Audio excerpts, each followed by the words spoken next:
What's up, Biofilter team? So today I'm going to show you guys how I found is the easiest way to run the hydraulic conductivity test. Some of the things you're going to need: I like to have 2 of these 6-gallon buckets with a lot of hose. You're going to want these binder clips, probably about 1 each. You're definitely going to want one of these carts so you can be mobile. A scale, if you're working by yourself, try to find the scale that has the highest load capacity. And then this guy is what we use to weigh the water coming out of the columns.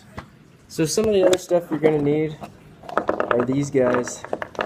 These plugs, I found out that these cut ones, they're shorter than the original style. Work better when when the holes are threaded, but there are some columns that don't have threaded drain holes, and you're going to want to use these long ones for those, and it'll help plug up those columns to saturate them prior to testing. I also forgot to mention, gonna want to keep a mop on hand.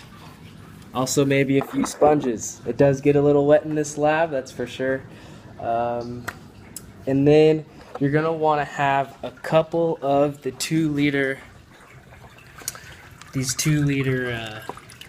capture containers, and I'll show you why in a second when I show you the setup. Before you get the columns wet, you want to put a little marker for the where your head's going to be. Mine, I just used a ruler on a flat spot and set it at 5 centimeters. There will maybe some cases that you can't get a 5 centimeter head on the columns, but that's okay. Just make note of that for your data analysis. So this is what our setup looks like. Usually I run 2 of these buckets at the same time just to get the next column saturated before the testing. I'll have this one on the countertop and this mobile one, which is nice. Usually I'll use the mobile one for the column that I'm working on directly. So the first thing you're going to do is plug these columns and pour at least 2 liters of water in each one of them.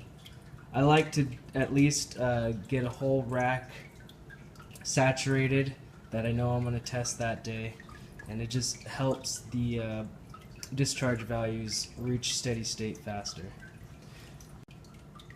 After the columns are plugged and have the water in it, you're going to wait until the bubbles stop rising to the surface. It takes roughly 10 to 15 minutes or so. And then once that happens, you can go ahead and unplug the 2 columns that you're going to work on and start letting water flow through each of them. To run the test, I use a 1-minute interval to measure the discharge out of the columns. And the column that you're testing, you're going to want to make sure it stays at that 5 centimeter head. And then in between your intervals, your measurement periods, you're going to want to just keep an eye on the water level on your next column. Now once you're ready to test, there's no more bubbles rising to the surface of the water once the columns are plugged. You can remove those plugs, and then I tend to wait another 10 minutes and let them drain and just maintain a water level in the columns. And it's up to you what you want to do, but that seemed to help me get a steady state quicker with my measurements. And then I used an auditory timer. I'll link the video in the description of this, and that just kind of helped me. Instead of having to keep my eye on a stopwatch or something, I could do other tasks, like maintain the water level on the other columns. Once you're ready to go, you're going to start your timer. Just make sure the water level on your column is where you want it, and then once the timer goes off, you're going to switch the containers if you can. Now it's okay if you switch the container on the first sound interval and you miss it. That's alright, you just don't record that one. And so for instance, if the sounder went off now, it'd be like 3, 2, 1, beep. I'd place that under there, and with my other hand I could slide out this other container. Now, when you're ready to measure, so if that was a measurement container, what I like to do is tear the scale every time, and then pour once, and then pour twice to try to get as much water out of that container as possible. And that's okay if you don't get all of the water, just as long as you're consistent with a double pour. That seemed to help me get close values.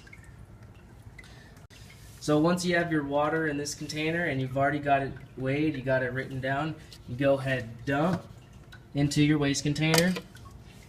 Check the water level on your second column and adjust it if you need it to.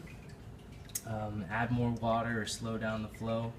And then check back on your main column, because that's the most important one, and just make sure it stays at 5 centimeters or whatever you set your head value to be.